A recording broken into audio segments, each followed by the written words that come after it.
Le football, les amis. Le football. Mais j'ai envie d'applaudir avant de commencer, les amis. Un grand bravo à Reims, sincèrement, parce que Reims a réalisé une excellente performance, malgré le fait qu'il perd 3-0 à domicile. Mais Reims prouve et montre encore une fois, et c'est pas, je dis pas ça pour failloter ou quoi, mais pour être très honnête, Reims est une des meilleures équipes de l'année en Ligue 1, réellement, même depuis la saison dernière. Reims est vraiment une des meilleures équipes de France. Ce n'est pas une vanne.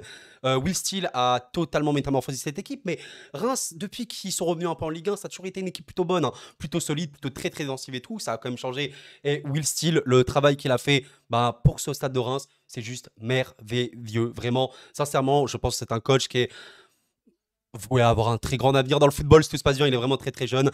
Mais voilà, Reims, malgré un match exceptionnel de leur part, ne marque pas et perdent 3-0 contre le PSG, mon club de cœur, qui a été compliqué, mais très fier quand même de l'équipe, de la performance de l'équipe, parce que c'est une victoire qui est également méritée, les amis. Le football, c'est aussi avoir un top gardien. C'est un gardien sert à quoi, les amis? Ça sert pas à décorer. Si un gardien te fait 8-9 arrêts dans un match, bah c'est pas de la chance, c'est aussi parce qu'il est fort. Oui, je sais, Reims aurait pu mieux tirer, on va en parler dans cette vidéo, etc. Le fait que Reims leur manque un avant-centre et tout. Mais voilà, le PSG a gagné. Dominer ne signifie pas forcément gagner. Reims a, je trouve, bien dominé, je pense, dans les temps forts du match.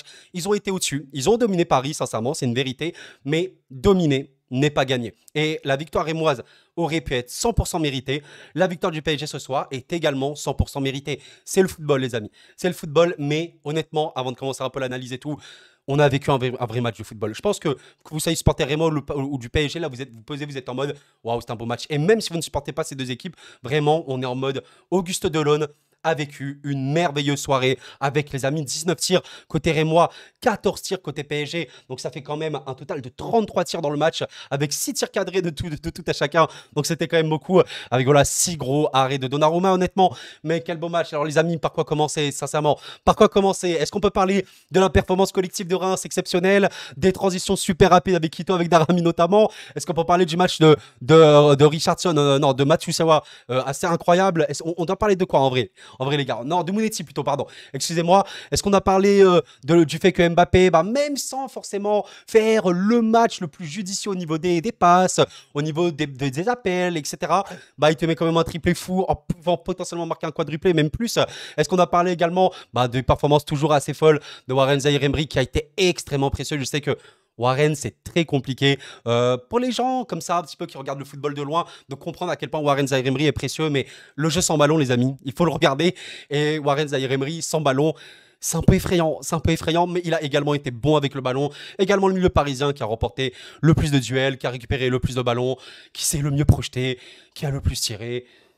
Mais qui est ce mec? Enfin, on est tellement choqué de Warren qu'on ne sait plus quoi dire. Est-ce que je dois parler également de la performance de Solaire en piston qui était honnêtement très très appréciable, même si évidemment défensivement c'était un peu compliqué, notamment contre Darami. Est-ce qu'on doit parler évidemment de Donnarumma, homme du match? Bon, les amis, en vrai, on parle de tout simplement.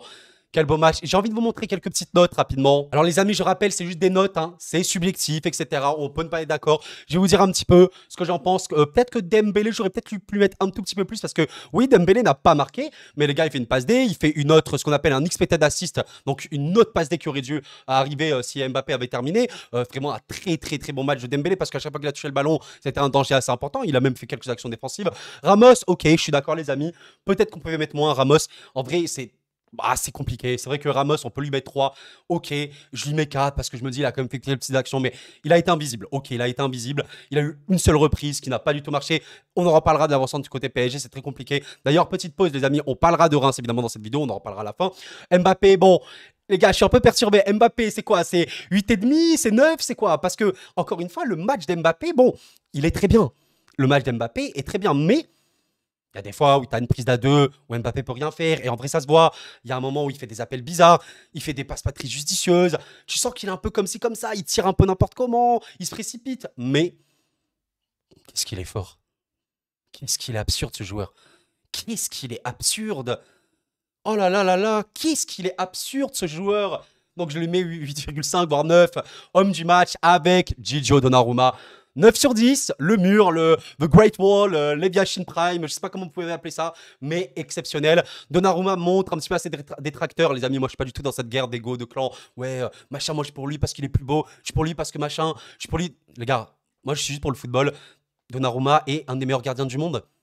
Mais c'est-à-dire que c'est pas parce que son jeu au pied est perfectible, et il a fait d'ailleurs une grosse erreur, mais c'est normal. C'est-à-dire que, vous savez, Cruyff disait, ou je sais pas si c'est Cruyff ou un autre, il disait que mon premier attaquant, c'est le gardien.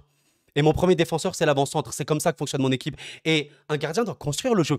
Parce qu'un gardien doit directement mettre la première passe vers une accélération du jeu, qui a été déjà d'ailleurs trouvée par Donnarumma. Et d'ailleurs, il a s'est beaucoup amélioré sur ce point-là. Mais c'est normal qu'un gardien fasse des erreurs. Même Neuer, oui, chez Neuer, un des meilleurs gardiens balle au pied au monde, hein, de l'histoire, même avec Levi Yashin peut-être. Les gars, Neuer a fait des erreurs débiles. Neuer a fait une passe D à un attaquant. Et il s'est pris des buts comme ça. Oui, ça existe. Oui, les gars. Je sais que ça existe. Voilà, donc très très bon match. J'ai trouvé aussi Marquinhos vraiment bien. Vraiment, vraiment bien. Il a sauvé réellement pas mal d'actions. Vraiment le défenseur de loin le plus mobile. En plus, Marquinhos, ce que j'aime vraiment bien, c'est qu'il se projette aussi énormément. Il n'hésite vraiment pas, parfois, à déborder un petit peu, à faire un appel. Et c'est super bien. Solaire, j'ai mis un petit 7 parce que je trouvais que son match était vraiment bien. Même on pourrait le mettre plus. Qui fait une passe D à Kylian exceptionnelle. Hein. Vraiment, la renaissance de Solaire sous Luis Enrique, elle est assez folle. Skriniar, je le mets un peu 6 comme l'autre 6 là, c'est pas Solaire, en fait c'est Mukiele. J'ai trouvé un peu neutre. Alors Mukiele, je suis peut-être un peu sévère. En vrai, Mukiele, tu peux peut-être lui monter un petit peu parce que je trouvais qu'il était bien. En fait, je trouvais qu'au début du match, c'était un petit peu compliqué, mais après, ça allait mieux. Et Kangini, pour le coup, 6,5, 7, pour moi, ça me va. Et Ruiz, bon, peut-être 6. J'ai peut-être pas envie de mettre plus parce que je trouve que lui, pour le coup, sur les duels par rapport à Warren, il avait galéré. Et du coup, Warren Zaïre brillé. Le 7, 7,5. En vrai, 8, peut-être c'est un peu trop, mais 17 ans. Je n'ai plus de superlatif en français pour exprimer qui est Warren Zaïre Emery. Je pense à ce joueur-là, dans 10 ans, qu'est-ce qu'il va devenir en restant comme ça, en étant sérieux, en travaillant.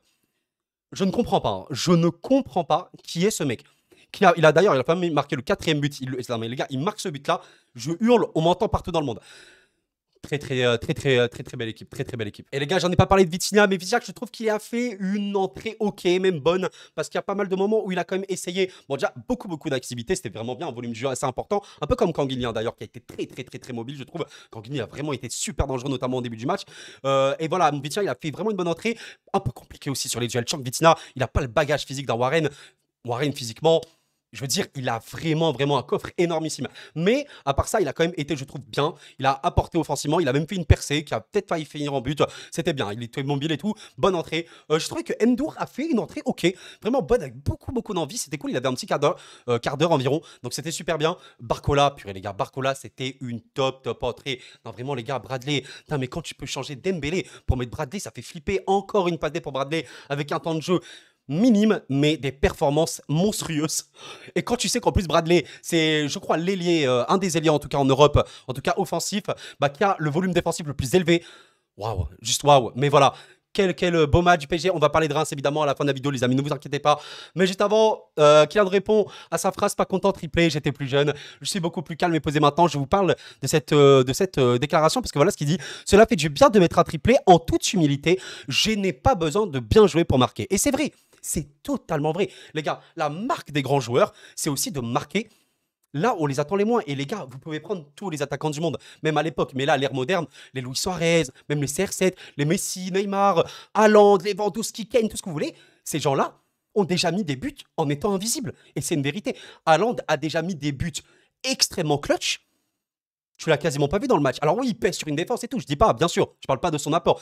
Mais c'est-à-dire que tu vois pas trop et voilà. C'est-à-dire qu'il n'a pas besoin d'être transcendant pour marquer. Et oui, bien sûr, évidemment que Kylian fait partie de ces gens-là. Et voilà ce qu'il rajoute. Moi, je veux bien jouer et marquer. Évidemment, pour aider mon équipe. Et c'est ça la leçon du football, les gars. Dembélé n'a pas marqué cette saison. Ok, bien sûr qu'on aimerait qu'il marque. Mais Dembélé est mauvais. Les amis, la première mi-temps qui sort contre Milan, à San Siro, elle est exceptionnelle. Hein. Le match là qui te fait contre Reims, parce que quand même, hein, même s'il n'a pas été non plus non-stop visible, mais les prises de balles, les accélérations, la percussion, les dribbles, les appels contre appels, non mais attendez, c'est exceptionnel. Le double contact, les expected assists qu'il t'offre, c'est indécent. Le football, c'est pas je regarde des stats, ok, ah, il a mis 2000 buts en 2 matchs, mais c'est incroyable, c'est le meilleur joueur du monde, machin. C'est pas que ça le football. Et voilà les amis, donc je voulais quand même dire ça, c'est important. Et je voulais rendre hommage à El Mister Lucho, Luis Enrique, qui a, je trouve, très bien géré tactiquement ce match-là. Alors, il ne faut pas oublier, il ne faut pas confondre. Tactiquement parlant, un match, c'est pas seulement faire un changement numérique ou un changement de système. C'est pas ça. Tactiquement, on dit, ouais, il a fait un coaching gagnant. Un coaching gagnant, c'est aussi changer une animation, changer la manière de jouer, replacer certains joueurs, changer de rôle, etc. Et là, il y avait quand même un autre système. Quand Guilherme était un peu dans un rôle de faux neuf, Mbappé est allé pour le coup beaucoup, beaucoup plus dans l'axe. Vitinha est rentré à la place d'un avant-centre. Et ça, c'est ce qu'on appelle du coaching. C'est vraiment changer toute une animation, changer un système pour passer sur autre chose et pour essayer de contrer la tactique adverse. Ce qui a fonctionné. Ce qui a totalement fonctionné. Parce que je vois beaucoup de gens dire ouais, coaching gagnant parce qu'il a fait un changement numérique. Genre, imaginez, Ramos change, à la place de Colomani, Colomani met doublé, coaching gagnant. Ok les gars, mais ça n'a rien changé en soi. Il a juste remplacé numériquement. Là, je veux vraiment parler de tactique, de vraie tactique. Luis Enrique a changé de tactique. La densification du milieu, le fait que Warren pouvait un peu plus se projeter, Mbappé plus dans l'axe, ça a changé le match là. Même si évidemment Reims a été dangereux en seconde période. Donc voilà, c'est un peu ça que je voulais dire. Et vraiment, je suis très heureux les amis, honnêtement. Je suis pas inquiet non plus, parce que Reims est vraiment une des top équipes de Ligue 1. Je sais qu'on est vraiment en mode, ouais, MDR, PSG, subi contre Reims les gars. Mais les gars, il n'y a pas que le nom. Il n'y a pas que le nom.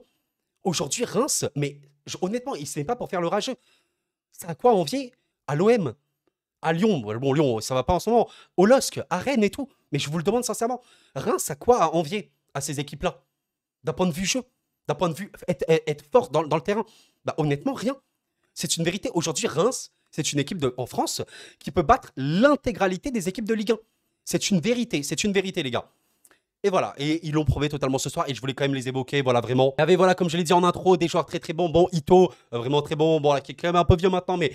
Bon, vieux, bon, il n'a pas non plus 35 ans, mais voilà, très mobile, mais vraiment, Darami, les amis, Darami, oh, les gars, vraiment, ce mec-là, s'il ne fait pas de carrière, je ne comprends pas. Darami, il me semble que le Sierra Leone, hein, voilà, c'est ça, Alors, attendez, les gars, je vous montre même pas, je suis désolé, on avait ma tête là depuis tout à l'heure, je suis désolé, donc je disais, voilà, Darami, le Sierra Leone, donc, qui joue en sélection danoise, hein, vraiment, ce gars-là, s'il ne fait pas de carrière, je ne comprends pas, très mobile, très bon, et honnêtement, Reims peut s'estimer heureux parce que Reims est vraiment haut encore là, voilà, ils sont quatrième. Bon, ils vont peut-être un petit peu descendre, peut-être à la 5e place maximum, parce que voilà, il y a quand même un écart quand même important, mais c'est vraiment une très belle équipe. Ils perdent contre Monaco d'ailleurs, leur dernière défaite avant le PSG, c'était Monaco, mais ils font pas un match débile encore. Regardez, un match 50-50% de possession, ils tirent et tout, et c'est bien, mais la vérité aujourd'hui, c'est quoi? Reims, je pense qu'il manque d'un tueur. On va pas se mentir, les amis. Reims, Monetti, ok, il est gentil, hein, vraiment, il est fort, honnêtement, il a été bon, je ne dis pas le contraire, il a bien tiré, mais Donnarumma, il a pu faire des arrêts exceptionnels, mais pourquoi aussi? Il y avait des ballons un peu téléguidés, vous savez, téléphonés, ce qu'on peut dire, c'est-à-dire un gardien, surtout Donnarumma, il est extrêmement large, extrêmement ample et tu as le sens du but. C'est-à-dire qu'un attaquant, un avançant, ça doit tirer dans les zones les plus compliquées à arrêter pour un gardien. Donc, les lucarnes, les petits filets opposés, vraiment, ça, c'est vraiment le mieux. Mais tu avais quand même énormément de tirs côté Reims dans la surface préférentielle du gardien. C'est-à-dire, imagine là, tu as des cages et vous voyez ma tête, imagine ma tête, c'est au milieu des cages. Eh ben, les Rémois, ils tiraient là, dans toute cette surface. Mais c'est pas bon. Parce qu'un gardien, c'est sa zone préférentielle. Donc, c'est beaucoup plus compliqué pour un gardien de récupérer des ballons dans la lucarne ou dans le petit filet. Et là, en l'occurrence, il manquait réellement, je pense, le tueur de qualité. À la place de Monetti, tu mettais Mbappé, par exemple. Mbappé aurait marqué à 100%. Même si Donnarumma aurait fait sûrement des arrêts, mais il aurait marqué réellement. Parce que voilà, il a plus de sens du but et on l'a totalement vu. Bon, en tout cas, c'était un très bon match. Tout court, mais un très bon match de Reims. Et j'ai vraiment envie de les féliciter parce que quelle belle équipe. Moi, je suis un peu amoureux de cette équipe. Elle est vraiment super belle avec un mercato super intelligent. Là, c'est dommage que Thomas n'a pas pu jouer ce match-là. Mais putain, mais le mercato, Rennes-moi, il est super intéressant. Et honnêtement, Reims, quand tu vois les prochains matchs, Rennes-Reims, alors ça, c'est un super bon match. Reims peut totalement gagner. Contre Strasbourg, ils peuvent gagner. Contre Nice, waouh, je ferai le Nice-Reims. Alors ça, les gars, ça va être un match de fou. Le Lens-Reims, il y a vraiment des très beaux matchs pour Reims. Mais voilà, les amis.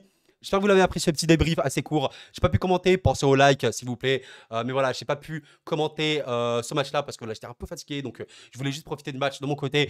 Quel beau match de football. Je pourrais en parler pendant des heures. Honnêtement, Mbappé, les gars, là je pourrais être comme ça, allongé et je suis en mode. On peut parler d'Mbappé par exemple pendant des heures. Quel joueur unique qui peut changer un match tout seul, réellement tout seul, les gars. Finale de Coupe du Monde, il te met un triplé, mais il faut le chercher. La France n'existe pas pendant quasiment 80 minutes et d'un coup, tu sais pas, comme ça, il est là, il existe, il rayonne, il brille de mille feux. Et voilà, c'est ça. Et je sais qu'il y a beaucoup de détracteurs d'Mbappé, je sais que beaucoup de gens ne l'aiment pas, etc. Mais le football d'Mbappé, c'est pas le football de Messi, c'est pas le football de CR7, c'est le football d'Mbappé, c'est le football de lui-même, tout simplement.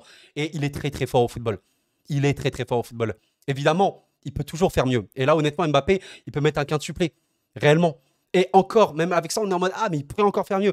C'est une vérité, mais c'est le genre de joueur unique. C'est unique, il peut changer le football, la philosophie d'un match tout seul, et voilà. Et j'ai envie quand même de finir cette vidéo en évoquant Warren Zaïre-Emery, les gars. Un peu aussi amoureux de ce joueur-là, les gars. Warren, c'est tout ce qu'il faut dans le football moderne. Tout ce qu'il faut dans le football moderne. Être aussi jeune, être aussi fort, les gars, c'est pas un hasard qu'il soit appelé en équipe de France. Ce n'est pas un hasard s'il est titulaire au PSG indiscutable. Ce n'est pas un hasard s'il est actuellement un des meilleurs joueurs du PSG. Et ce n'est pas un hasard si Luis Enrique ne le fait littéralement jamais sortir et le fait jouer littéralement tout le temps. Il est absolument primordial pour l'effectif. Merci d'avoir suivi la vidéo, les amis. Encore une fois, bravo à Reims. Bonne continuation. C'était Koro et la paix sur vous.